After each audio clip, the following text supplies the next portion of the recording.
రాష్ట్ర వ్యవస్థాపకులు, అదే కాకుండా కళాకారులలో మంచి మారున్న వ్యక్తిగా, అనగారు రచయితగా, పెద్ద రోజుల నుంచి అసోసియేషన్కు పెద్దగా ఉంటున్న అన్నగారు ఇప్పుడు మాట్లాడవలసిందిగా కోరుచున్నాం.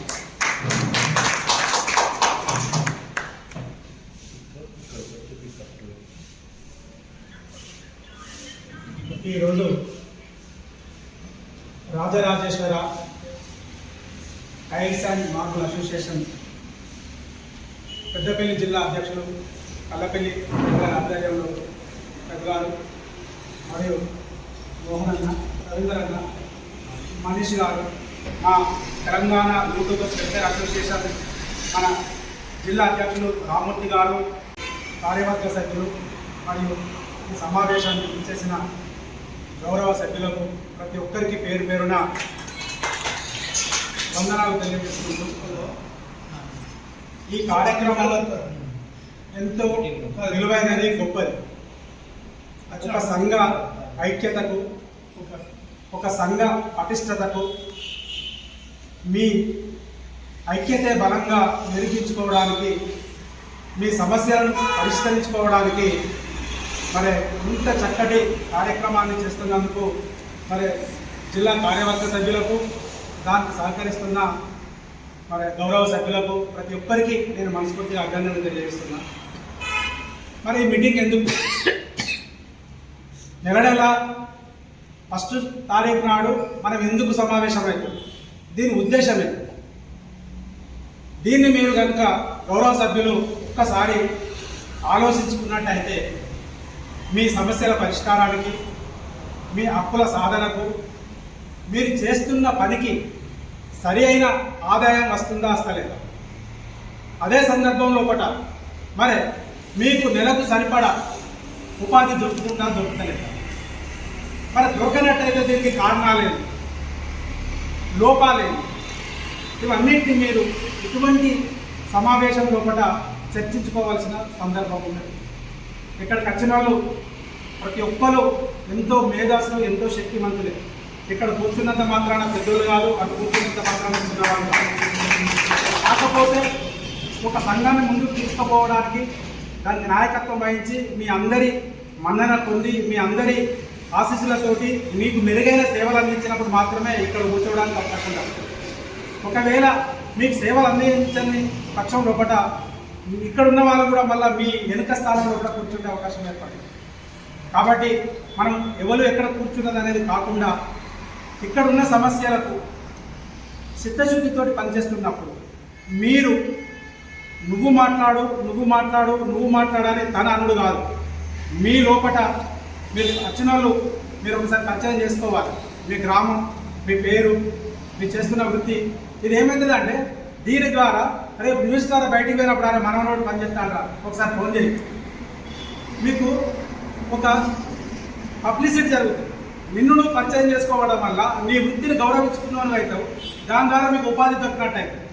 కేవలం ఇక్కడ కూర్చున్న వాళ్ళే ప్రతిసారి ఫోటోలల్లో లేకుంటే మీడియాలో కనబడి కాకుండా మీరు కూడా అందరు కనబడి మిమ్మల్ని మీరు గుర్తించుకొని గౌరవించుకునే విధంగా, మీకు ఉపాధి దొరికే విధంగా మీరు కూడా తయారు కావాలి.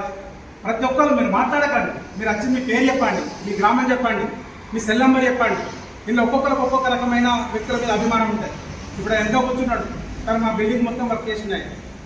ఇట్లా ఒక్కొక్కరికి ఏమైతుందంటే ఫోన్ చేసి అన్నా నాకు పని కావాలి అంటే దాని తరఫున అధ్యక్షుడితో మాట్లాడా, లేకుంటే వేళలో మాట్లాడా, తను రాకుండా ఇంకొకరితో పని చేయించి మీకు ఉపాధి కల్పించే సందర్భాలు ఉంటాయి. మరి ఇదొక అంశం. ఇక్కడ రెండొక అంశము చాలా జటిలమైనది. ఏంటని వేరే రాష్ట్రాల నుంచి వచ్చి ఇక్కడ పనిచేస్తుంది. మరి ఇక్కడి బిడ్డలకు పని దొరుకుతలేదు. మరి ఇక్కడ మేము ఒకటి తెలంగాణ రాష్ట్రం లోపల పెద్దపల్లి జిల్లా డెవలప్మెంట్ ఫోరం అని ఒకటి ఏర్పాటు చేసినాం. దాని ఉద్దేశం ఏంది? ఇక్కడున్న బిడ్డలకు పని దొరకాలి, ఇక్కడున్న బిడ్డలు సుఖ సంతోషాలతోటి వర్ధిల్లాలి, వాళ్ళ కార్మికుల స్వేదానికి, శ్రమజీవుల చెమటకు మనం మీ మెరిసే అద్దాలల్లా ప్రతి ఇటుకకు ప్రతి అద్దంలో కూడా మీ ప్రతిబింబం ఉంటుంది. వాళ్ళను గుర్తించి వాళ్ళకు ఆర్థిక వనరులు సమకూర్చే విధంగా మీరు ఎదగాలనే ఆలోచనతోటి పెద్దపల్లి డెవలప్మెంట్ ఫోరం అనేది ఒకటి ఏర్పాటు చేసింది. కొన్ని సమయ సందర్భం జరగకపోవట్లో మేము కొద్దిగా దాన్ని ఆపిన మళ్ళీ కూడా అది ముందుకు పోతుంది. ఇక్కడ మీరు చేయవలసింది వేరే వాళ్ళు వస్తే పని దొరుకుతుంది, మీకు పని దొరుకుతలేదు. దానికి కారణాలు మిమ్మల్ని మీరు ప్రశ్నించుకోవాలి.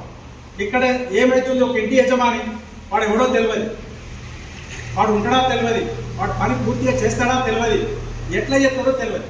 కానీ ఆయనకి ఎందుకు బెండ్ అవుతుండు? మీరు 50,000 చేసేది వాడు 20,000 30,000 చేస్తాడు.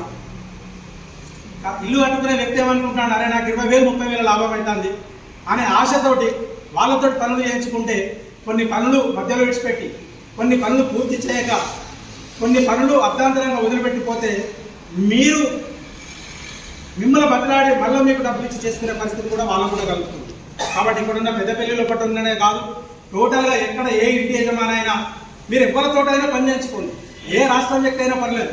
కానీ అధ్యక్షుల ద్వారా వచ్చినప్పుడు మాత్రమే పనిచేటట్టుగా మీరు అందరు కట్టడి కావాలి.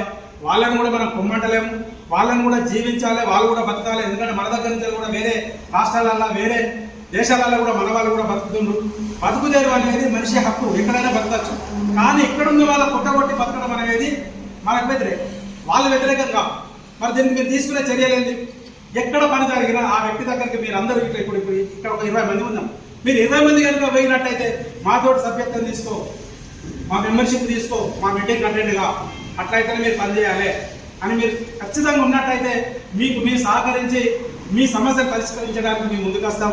ఇది మీరు అందరూ ఆలోచించుకోండి.